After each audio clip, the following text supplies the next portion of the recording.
Hi friends, ఈ వీడియోలో మనము రోజువారీ రాశి ఫలాలలో కర్కాటక రాశి వారి గురించి తెలుసుకుందాం. అంతకన్నా ముందు చిన్న రిక్వెస్ట్ ఫ్రెండ్స్, ఈ వీడియో నచ్చినట్లయితే లైక్ చేయండి, షేర్ చేయండి, అలాగే సబ్స్క్రైబ్ చేయడం అసలు మర్చిపోవద్దు. మీ యొక్క సపోర్ట్ నాకు ఎంతో అవసరం. ఇక మిథున రాశి వారికి రోజు చూసుకున్నట్లయితే చేపట్టిన పనులలో శ్రమాధిక్యతతో కానీ పనులు పూర్తి చేయలేకపోతారు. ఆర్థికంగా కొంత ఒడిదుడుకులు అనేవి ఉంటాయి. కుటుంబ సభ్యులతో వివాదాలు కొంత చికాకును కలిగిస్తాయి. ఇక ఈరోజు వృధా ప్రయాణాలు చేయవలసి వస్తుంది. అలాగే దూర ప్రయాణాలు చేసే వారికి చిన్న చిన్న వాహన ప్రమాద సూచనలు కూడా కనిపిస్తున్నవి. ఇక వృత్తి వ్యాపారాలలో ఎవరైతే ఉన్నారో వారు తొందరపాటు నిర్ణయాలు చేయడం మంచిది కాదు. ఇక ఉద్యోగస్తులు ఎవరైతే ఉన్నారో వారికి శ్రమ అనేది అధికమవుతుంది.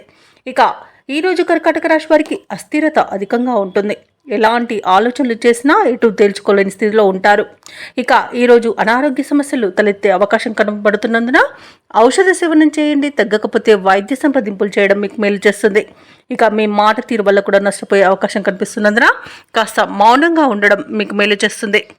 ఇక వివాహ ప్రయత్నం చేస్తున్న వారికి కూడా వివాహ సంబంధ విషయాలలో తప్పుడు సమాచారం అందే అవకాశం కనిపిస్తుంది.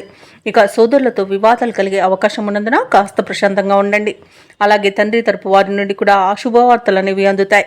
ఇక రాజకీయ నాయకులకు ఇబ్బందులు తప్పకపోవచ్చు. భాగస్వామ్య వ్యాపారం ఎవరైతే చేస్తున్నారో వారు నష్టాన్ని ఎదుర్కొనే అవకాశం అధికంగా కనిపిస్తుంది. ఇక విదేశీయానం చేయాలనుకున్న వారు కూడా వాయిదా వేసుకోవడం మంచిది. ఇక ఈరోజు ప్రారంభించిన పనులను మధ్యలోనే వాయిదా వేయాల్సి వస్తుంది. ఎందుకంటే అడుగునడుగున ఆటంకాలే కనిపిస్తున్నవి. ఇక షేర్ మార్కెట్లలో పెట్టుబడులు పెట్టకండి. విదేశాలలో విద్యాపరంగా, వృత్తిపరంగా, వ్యాపారపరంగా ఎవరైతే నివసిస్తున్నారో వారికి ఈరోజు కొంత ఆర్థిక నష్టం అనేది కలిగే అవకాశం కనిపిస్తుంది. అలాగే విద్యార్థులు కూడా తమ ఉన్నత విద్య అవకాశాన్ని కోల్పోయే అవకాశం కనిపిస్తున్నందున విదేశాలలో ఉన్న విద్యార్థులు కాస్త జాగ్రత్తగా ఉండాల్సిన అవసరం ఎంతైనా ఉంది. అలాగే ఆస్తి పంపకాలలో ఆస్తి నష్ట సూచనలు కూడా కనిపిస్తున్నవి. రాబడి కంటే ఖర్చులు అధికంగా ఉన్నందువలన కాస్త పొదుపు చేయడం వల్ల ఈ సమస్య నుండి బయటపడవచ్చు. అలాగే పనులలో కొద్దిపాటి తొందరపాటుతనం అనేది మీకు చేటు చేస్తుంది. భూ వివాదాలు తలనొప్పిగా మారుతాయి. అనుకోని ప్రయాణాలు చేయవలసి రావచ్చు. కాబట్టి సంసిద్ధమై ఉండండి. ముఖ్యమైన నిర్ణయాలలో నిదానాన్ని పాటించండి. ఇక వ్యాపార వాణిజ్యవేత్తలు ఎవరైతే ఉన్నారో వారికి ఈరోజు వ్యాపారాలలో కొంత నిరుత్సాహమే మిగులుతుందని చెప్పవచ్చు.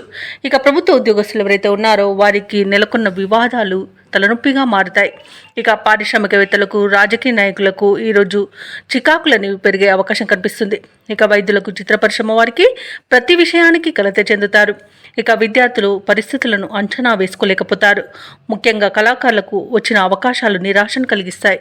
ఇక మహిళలకి అనారోగ్య సమస్యలు వేధించే అవకాశం కనిపిస్తున్నందున ఔషధ సేవనం చేయండి. తగ్గకపోతే వైద్య సంప్రదింపులు చేయడం మీకు మేలు చేస్తుంది.